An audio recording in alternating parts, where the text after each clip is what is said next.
purpose of this video is to show the proper methods of checking the oil level in the cutter bar of a Krone disc mower. The first thing we need to do is start the mower and run the discs in order to get the oil circulated and warmed up in the cutter bar.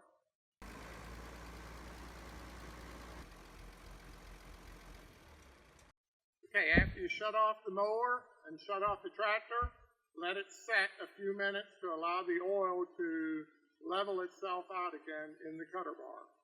Be sure and not go into the cutter bar area before everything stops turning. We have to make sure that the cutter bar is completely level from one end to the other, and you can do that by setting a level on the cutter bar. Okay, we also have to make sure that the cutter bar is level from front to back. Okay, the check plug for checking the oil is on the back side of the cutter bar, about 3 foot in from the left end of the cutter bar. If the mower is of a design where the cutter bar stays flat on the ground for transport, we remove the plug and oil should be to the bottom side of the hole. I'm going to go ahead and remove the plug, and we can look inside the hole and we can see the oil level, which is right to the bottom of the hole.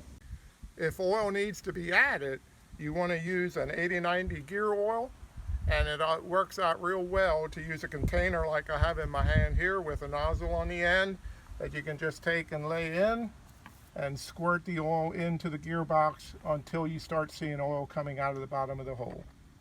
So when we have the cutter bar in the vertical position, again, like I said, we use the same plug that we talked about before.